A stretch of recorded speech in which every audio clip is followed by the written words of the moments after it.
O Congresso se impõe ao governo e derruba 13 vetos na sessão que marcou até agora as maiores derrotas para a gestão de Lula e Haddad. Deputados e senadores anularam 9 vetos presidenciais de maneira integral e outros 4 de maneira parcial. Um dos dispositivos que teve o veto derrubado impõe uma condição particularmente dramática para o presidente em 2024. Por quê? Os congressistas retomaram uma regra prevista no arcabouço fiscal e que impede o presidente Lula de retirar determinados investimentos do cálculo do déficit fiscal por meio de proposta de lei ordinária. Como haverá um déficit nas contas públicas no ano que vem, mas tem ainda a meta do déficit zero, que foi mantida pelo governo, a atual gestão será obrigada a cortar gastos pelo menos até março. Ou corta gastos, ou vai ter que encontrar um outro meio de arrecadação. Não tem outra saída. Se o veto... E aí aumentar a arrecadação, sabe como é, né? Normalmente quem paga essa conta somos nós, né? Classe média. Se esse veto tivesse sido mantido, Lula poderia propor uma lei para que essa regra fosse flexibilizada. Sem isso, a expectativa é de que haja paralisia de projetos em 2024, como projetos do novo PAC. Sabe o que me ocorreu ontem? Por onde anda aquela lista de 500 empresas que não pagam impostos que o Haddad ia anunciar a qualquer instante, no início do governo? Ontem me ocorreu essa pergunta, falei, mas cadê esse diabo dessa lista aí das 500 empresas, tá lembrado? Verdade. Caramba, 500 empresas que não pagam impostos e vão ter que começar a pagar. O Haddad anunciou que essa lista estava quase prontinha, numa entrevista à nossa Juliana Rosa aqui na Band. E aí eu escrevi pra Juliana ontem, falei, ô Ju, vem cá, e a tal da lista? Ela respondeu assim, boa pergunta. Tô vendo aqui a reportagem de abril. Não se falou mais no assunto. Fala de Haddad. Há até 500 empresas com super lucros que não pagam imposto. Cadê? E passaremos a recolher. Nada. Nada. Esse assunto foi deixado de lado. Nunca mais o Haddad tocou na questão dessa lista. Também nunca mais ninguém perguntou. Não sei por quê. Sumiu esse assunto do radar. Olha aí, uma alternativa. 500 empresas que têm super lucros e que não pagam impostos? Tem uma mina de ouro ali, Haddad. Ou não era bem assim?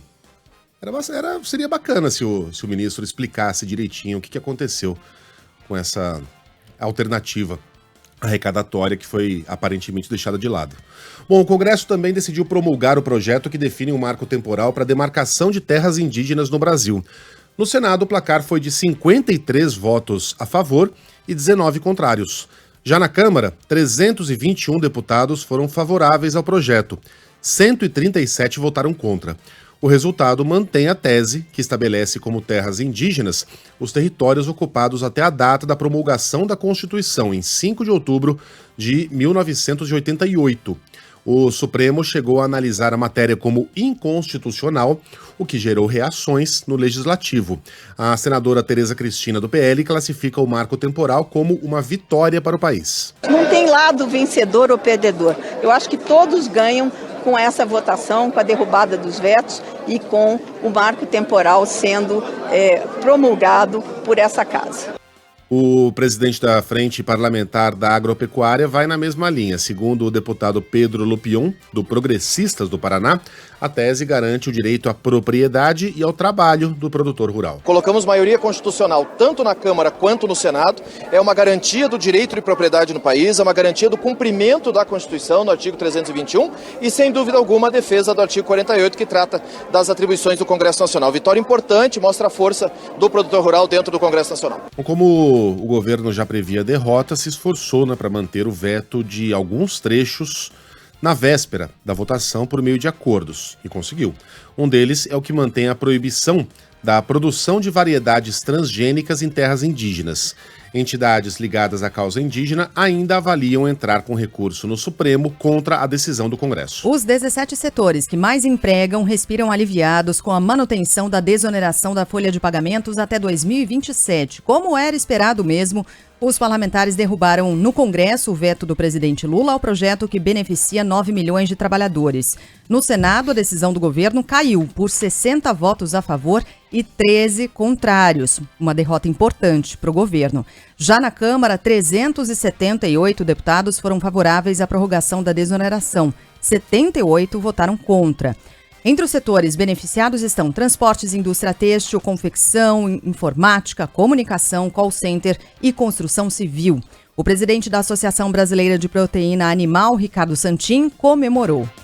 Essa política foi vitoriosa, foi exitosa, nós recolhemos imposto, mas ao mesmo tempo aumentamos o número de empregos e geração de renda para a população. Em vigor desde 2011, a desoneração permite às empresas o pagamento de alíquotas de 1 a 4,5% sobre a receita bruta, em vez de 20% sobre a folha salarial.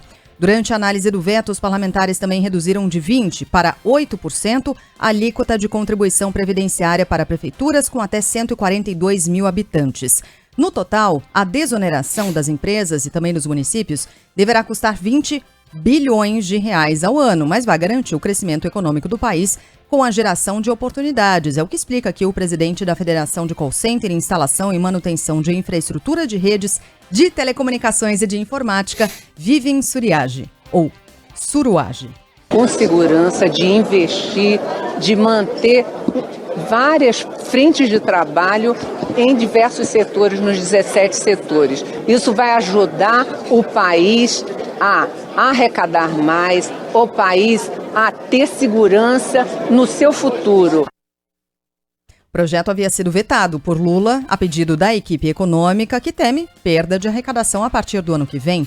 O ministro da Fazenda, Fernando Haddad, prometeu enviar uma proposta alternativa à desoneração até o fim da semana, mas não apresentou detalhes. A área jurídica do governo ainda avalia a possibilidade de recorrer ao Supremo para manter o veto à desoneração. Um eventual recurso, no entanto, é visto, é claro, nos bastidores com receio pelo Planalto. Por quê? Porque poderia representar mais uma derrota e aí, dessa vez, uma derrota na Justiça. Bom, tá conosco João Pedro Melo para falar de outras votações importantes no horizonte, tem a reforma tributária. Agora, note, JP, que a gente fala de marco temporal e a última frase é: o caso pode parar no Supremo. A gente fala de desoneração. Provavelmente esse caso será levado ao Supremo. Aí ficam reclamando que o Supremo se mete em tudo, mas as pessoas buscam o Supremo, né, para que opinem e se posicionem a respeito das questões. As gens chegam lá, eles têm que votar. Não tem alternativa, não dá para engavetar um negócio e fingir que não viu. E aí, JP, bom dia para você.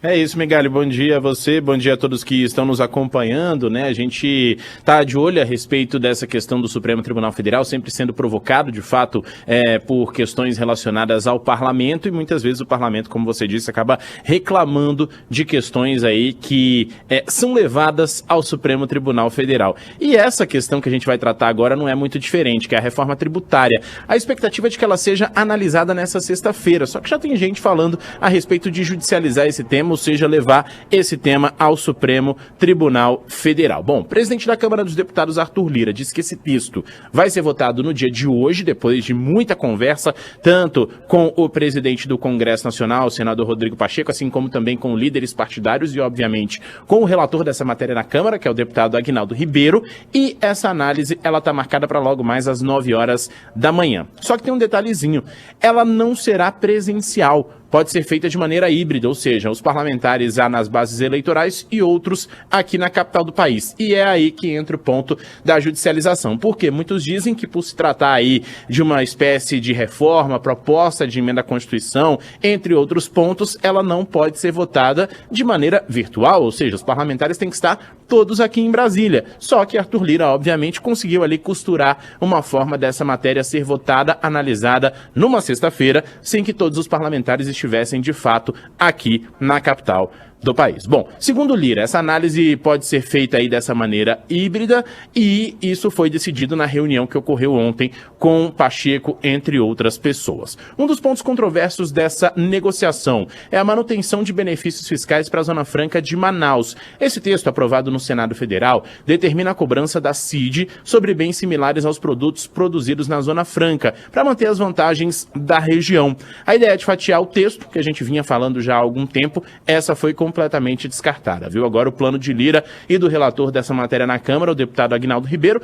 é suprimir textos que não sejam de consenso. E esse ponto tem aval de Pacheco, do presidente do Congresso Nacional, Rodrigo Pacheco, que é quem vai ser o responsável por promulgar essas PECs. Por se tratar, então, de uma proposta de emenda à Constituição, esse texto precisa ser um consenso entre as duas casas. Passou pelo Senado, teve mudanças, por isso está sendo analisado de novo na Câmara dos Deputados. Bom, um dos trechos que Aguinaldo defende, por exemplo, é aquele que cria a cesta básica estendida. Ele quer que isso seja suprimido, ou seja, retirado do texto. Para ele é importante adotar o cashback, que seria o quê? Uma forma de devolução dos impostos da energia elétrica e também do gás. Ao longo dessa semana, a Lira disse que reformas estruturantes precisam ser feitas, né? E exatamente para manter a contenção das despesas. Esse texto aprovado no Senado tem modificações em relação ao texto que foi definido pela Câmara, como falei agora, e essa volta aos deputados para nova votação, nova análise é exatamente um ponto que gera um pouquinho de problema para esse texto da reforma tributária. Tá há mais de 30 anos tramitando e agora tem ainda esse empecilho, se a gente pode chamar assim, que é a análise virtual, que normalmente não acontece em propostas de emenda à Constituição, e isso pode levar a uma análise do Supremo Tribunal Federal. Tá bom, JP, obrigada pelas suas informações. Estava aqui falando com o Megali, o pessoal em Brasília não pode nem desacelerar nessa época, não tem nem essa chance, pelo contrário, precisa ficar a postos, atento, com sessões estendidas até tarde da noite. Uma crueldade. Pois é. Mas é isso, né, JP? Vocês já sabem como funciona o corre-corre desse fim de ano, né? Para aprovar o que tem que aprovar, né? É exatamente isso, viu, Sheila? A gente já sabe como é que funciona. A gente tá sempre de olho no que tá acontecendo, mas esse ano tá especial, viu? Porque a tendência é de que os parlamentares trabalhem até dia 23, ou seja, antevéspera do Natal. E a gente, claro, vai estar aqui sempre de olho no que tá acontecendo. Tadinhos dos jornalistas, não dos deputados. Deputados e senadores, nem não, com né? deputados e senadores, pelo amor de Deus, gente. Isso é uma crueldade. Sexta-feira os caras vão trabalhar. Que absurdo trabalhar Isso sexta-feira. não se faz. Valeu, JP. Valeu, pessoal. Um abração. Valeu, um abraço, até. Bom, na economia, o principal índice da Bolsa de Valores brasileira alcançou um recorde histórico de fechamento ontem. O Ibovespa subiu 1,06% aos 130.842 pontos. As ações da Petrobras e da Vale foram os destaques.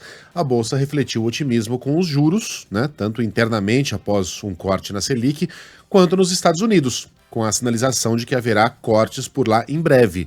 O recorde de fechamento anterior havia sido registrado em junho de 2021. O dólar comercial esteve ontem próximo da estabilidade, aos R$ 4,91. Flávio Dino vai assumir a vaga no Supremo deixada por Rosa Weber apenas no dia 22 de fevereiro, após o recesso do Judiciário, confirmação feita pelo próprio ministro da Justiça, que teve ontem o primeiro compromisso oficial após a sabatina e aprovação pelo Senado. O encontro com o presidente do Supremo, Luiz Roberto Barroso, e os ministros Cristiano Zanin e Alexandre de Moraes serviu para tratar de detalhes da posse. Flávio Dino confirmou que fica no Ministério da Justiça até a escolha do substituto ou da substituta e que renuncia ao mandato de senador antes de assumir a cadeira na corte. Eu vou ao presidente Lula agora, mas a princípio a ideia é essa. Evidentemente que ele que decide, porque o cargo a ele pertence. Se ele decidir que essa substituição vai ocorrer hoje ou amanhã, claro que será feito.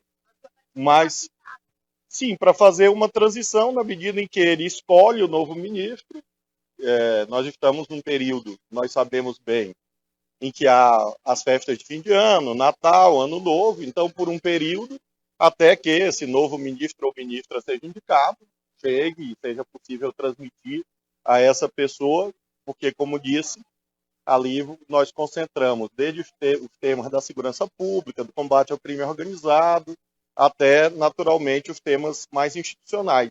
Eu creio que serão algumas semanas até que essa transição se conclua. Aí, evidentemente, eu saio do Ministério da Justiça e fico no Senado até a posse no Supremo, porque não haveria motivo para eu renunciar ao Senado antes da posse. Então, devo ficar no Senado até o dia 21 de fevereiro.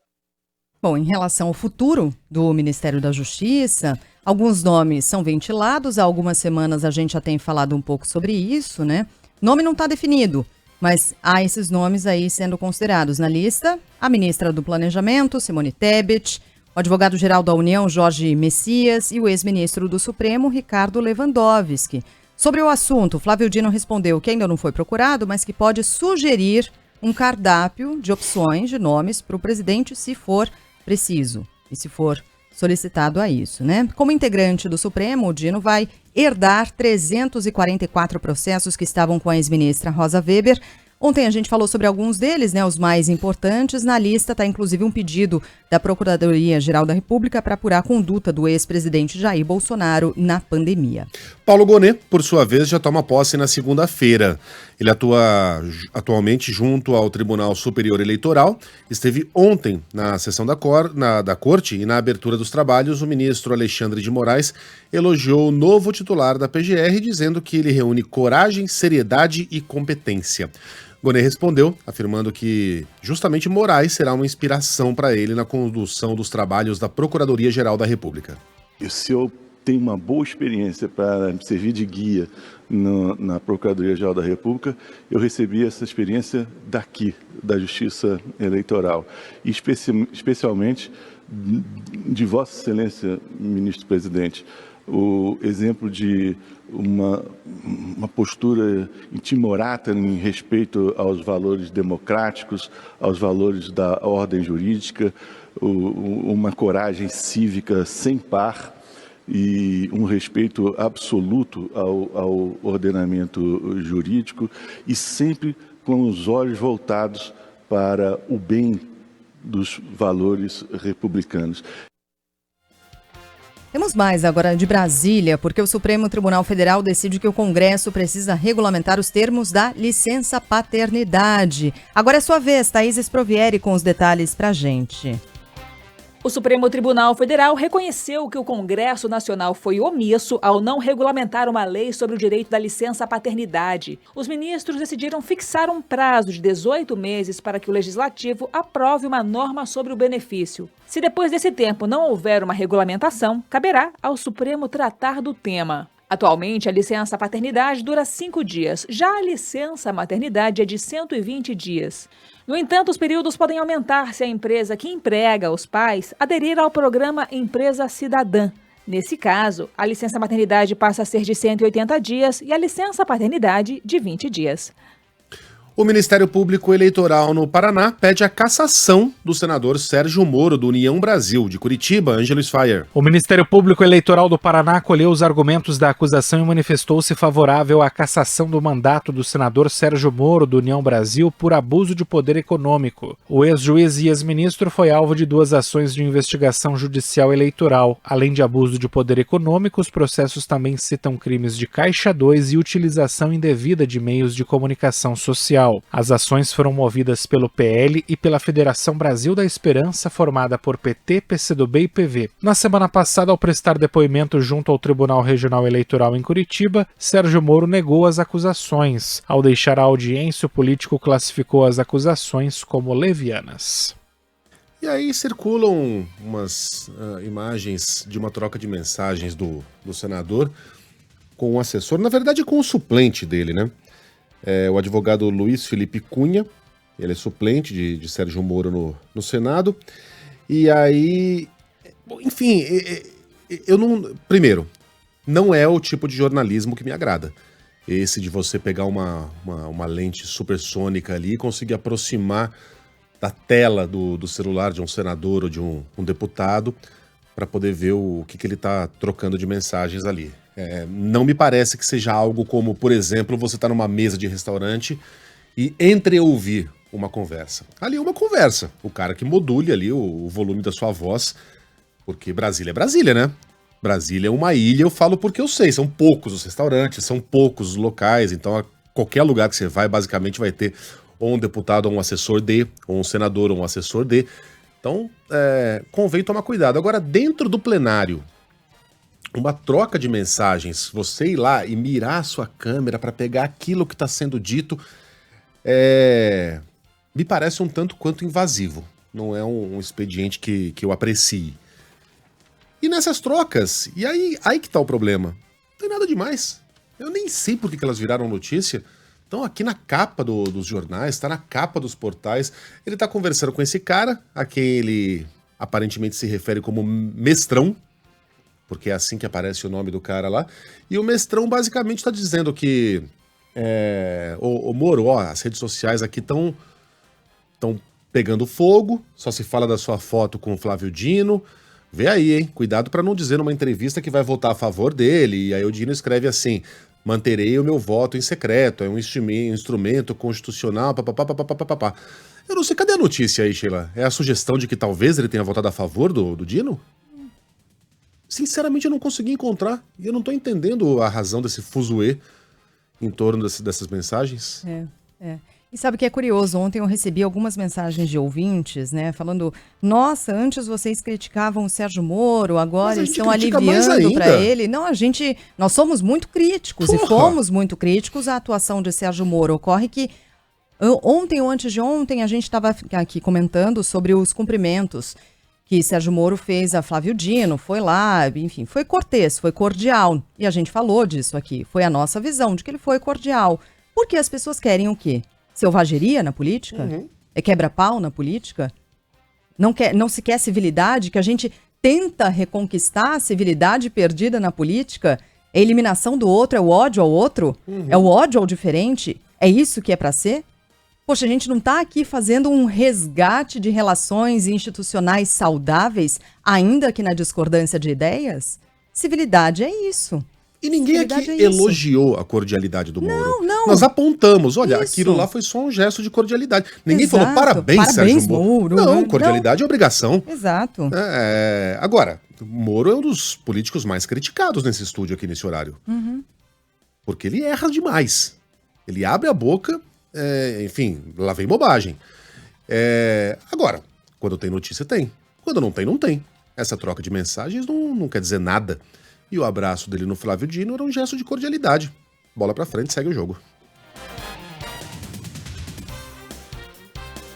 O Supremo Tribunal Federal começa o julgamento de mais 29 acusados de terem participado dos atos criminosos de 8 de janeiro. Os detalhes com Adriano Oliveira. O ministro do Supremo Tribunal Federal, Alexandre de Moraes, vota pela condenação de mais 29 acusados de envolvimento nos atos de 8 de janeiro, quando foram depredadas as sedes dos 3 poderes. O julgamento ocorre no plenário virtual e termina só em fevereiro do ano que vem, quando os ministros retornam do recesso do Judiciário. Alexandre de Moraes é relator dos processos penais abertos a partir das denúncias apresentadas pela Procuradoria-Geral da República. Até agora, o STF condenou 30 acusados de envolvimento nos atos criminosos. As penas variam de 3 a 17 anos de prisão. A Procuradoria-Geral da República envia ao STF a primeira denúncia envolvendo o suspeito de financiar as invasões às sedes dos 3 poderes em 8 de janeiro. De acordo com a PGR, um morador de Londrina, no norte do Paraná, teria cometido 5 crimes ao oferecer auxílio a um grupo que participou dos atos criminosos. O homem teria fretado 4 ônibus para levar dezenas de pessoas até Brasília, com custo de quase R$60 mil. Além de bancar o transporte, o suspeito também atuou para angariar manifestantes de forma consciente e voluntária. Entre os passageiros estava Orlando Ribeiro Júnior, preso em flagrante no Palácio do Planalto e que já foi condenado pelo STF a 3 anos de prisão. O ditador venezuelano Nicolás Maduro e o presidente da Guiana, Irfan Ali, se reuniram em São Vicente e Granadinas, país do Caribe que detém a presidência temporária da Comunidade de Estados Latino-Americanos. Tiveram uma conversa de 2 horas em que os 2 chefes de Estado finalizaram o encontro com um aperto de mãos. Brasil enviou o assessor especial da presidência para assuntos internacionais, Celso Amorim, que participou da reunião como observador. Arthur Coelho. O acordo fechado entre Venezuela e Guiana em São Vicente e Granadinas nesta quinta-feira proíbe ameaças e o uso da força no conflito envolvendo Essequibo. Além disso, representantes dos 2 países concordaram em se reunir no Brasil nos próximos meses. Após reunião com o ditador da Venezuela, Nicolás Maduro, o presidente da Guiana, Irfan Ali, afirma que não vai permitir mudanças no mapa do país. Já o governo venezuelano disse que todos estão dispostos a continuar com o diálogo sobre a disputa de Essequibo, que representa 70% do território guianense. Para o professor de Relações Internacionais da ESPM, Leonardo Trevisan, o recuo de Maduro tem motivo claro e significa uma diminuição na tensão entre os países. E qual é o recado do Exército Brasileiro? Nós não estamos interessados em qualquer guerra, porque qualquer guerra numa região como essa vai ser uma desculpa para que os Estados Unidos coloquem uma base militar na Guiana. Foi por isso que Maduro mudou o tom. Na prática, deixar o status quo como está. O quadro está melhor do que há uma semana atrás, isso é indiscutível. E a Argentina, hein? Aos poucos o Javier Milei vai se despindo da pele de ultraliberal. Ontem o governo convocou uma entrevista coletiva de surpresa, em que a ministra da Segurança, Patrícia Bullrich, que é aquela, né, que foi a adversária do Milei no primeiro turno das eleições, em quem ele bateu forte, de mão fechada durante a campanha, para depois se aliar a ela e transformá-la em membro de governo a partir do segundo turno. Ela anunciou um protocolo para impedir o bloqueio de ruas e estradas antes das manifestações que foram convocadas para a semana que vem contra o pacote econômico de Milei. O que foi anunciado basicamente ali, Sheila, é que os argentinos não podem mais protestar. É isso. Os protestos estão banidos da Argentina. Basicamente é isso. O pacote de segurança inclui 1. Forças federais vão intervir contra paralisações, piquetes e bloqueios. A intensidade da força será de acordo com a resistência. 2. Todas as ruas e estradas serão desobstruídas, aspas, da Bullrich. Só porque existe uma rota alternativa, não significa que a principal possa permanecer fechada. 3. Organizadores serão identificados e punidos. Tá? Eles estão punindo pessoas por organizar protestos de rua. O governo criará um cadastro de grupos de manifestantes. 4. Pais que levarem os filhos às manifestações também serão punidos. Os pais? Os pais. Tá? Bom, estrangeiros... Mas peraí, desculpa, eu perdi. Os pais de menores de idade, né? Sim. Tá. Os pais de crianças ou jovens que levem esses jovens até as manifestações serão punidos pelo governo argentino. Crianças então, e adolescentes. Se você levar o seu filho de 12 anos a um protesto em frente à Casa Rosada, você será punido de alguma maneira pelo governo. Bom, eu fui levado numa manifestação no Anhangabaú pelos meus pais na época da Direta Já. Eu acho que aquilo ajudou a moldar a pessoa que eu sou hoje. Eu achei importante que eles tenham compartilhado comigo aquele momento. Mas o governo argentino acredita que manifestação não é lugar para criança.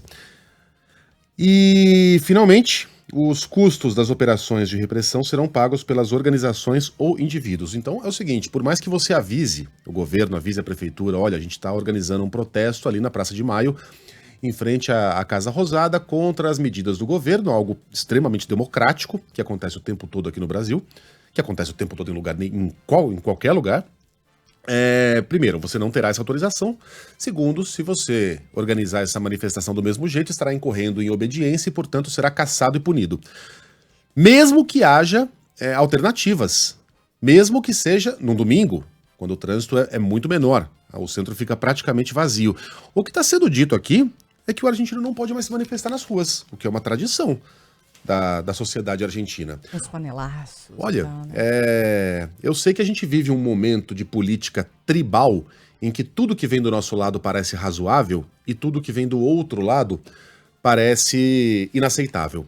Mas pense se você vivesse num país em que os governantes te impedissem de ir às ruas para se manifestar a respeito daquilo que você deseja e sobre aquilo que você acha.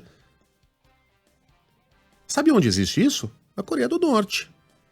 Em Cuba, na Nicarágua, não em países democráticos. Mas observando o texto, ouvindo agora você falando, Megali, desculpa te interromper, a lei não trata, ou a decisão não trata de vetar bloqueios em manifestações e não as manifestações. Manifestação é o quê, Vira Sheila? manifestação de calçada, né? Manifestação é o quê? Toda manifestação tem bloqueio. Semana passada, um grupo de bolsonaristas se reuniu lá na Avenida Paulista para protestar contra o Flávio Dino. Bloqueou a Avenida Paulista durante algumas horas. Manifestação é isso, gente. Uma época, o prefeito de São Paulo queria criar um manifestódromo. Olha que ideia brilhante. Seria no AMB, no Sambódromo. Você ia lá, se manifestava, ninguém via, nenhuma rua era bloqueada e ninguém ficava sabendo que você estava se manifestando. Então é isso, manifestação é isso, gente na rua e eventualmente com bloqueio no trânsito. Organizem-se alternativas. A CET deles lá, a 7BA, Buenos Aires lá, serve para isso, ou não? Enfim, são as notícias que vêm da Argentina. Em uma semana, o Milei já jogou fora a lei contra nepotismo para poder nomear a irmã dele para um dos cargos mais importantes de governo. Estado mínimo para os outros, estado máximo aqui em casa. e agora basicamente proíbe que as pessoas protestem contra o seu ainda tão jovem governo. O discurso já tão envelhecido. E o discurso era de ampla liberdade, né? Um dos discursos de Milei, né? Um dos principais discursos de liberdade. Mas você sabe né? que ele consegue usar o argumento da liberdade, né? A Patrícia Bullrich disse assim: se saírem às ruas, haverá consequências. Vamos impor ordem ao país para que as pessoas possam viver em paz. Se não há ordem, não há liberdade. E se não há liberdade, não há progresso. Então é aquela liberdade dos ditadores, né? Sem desordem. Sem intercursos, sem soluços. Precisamos de ordem nas ruas, lei e ordem, para que alcancemos o progresso. E isso inclui que você não dê um pio em público bloqueando uma rua ou uma avenida contra o presidente. De volta aqui ao Brasil, o Instituto Nacional de Meteorologia emite um novo alerta para a onda de calor no Brasil, que já chegou, hein, gente? E nesses próximos dias aqui se intensifica em alguns estados. Conta tudo pra gente, Vinícius Calisto. Até domingo, 14 estados do Brasil vão ficar sob influência da nova onda de calor, que começou ontem em grande parte do país. De acordo com o Instituto Nacional de Meteorologia, as temperaturas vão ficar 5 graus acima do normal. As altas temperaturas vão permanecer nos estados do Rio de Janeiro, Tocantins, Rondônia, Maranhão, Piauí, Bahia, Espírito Santo, São Paulo, Minas Gerais, Paraná, Santa Catarina, Rio Grande do Sul, Mato Grosso, além do Mato Grosso do Sul e Goiás. De acordo com o IMET, esta é a 9ª onda de calor em 2023. No Rio de Janeiro, uma cantora denuncia uma abordagem racista no aeroporto Santos Dumont. Só que a Infraero, e aí a história se torna mais cabulosa. A Infraero negou que a conduta tenha sido preconceituosa e depois a cantora foi lá e apagou o post.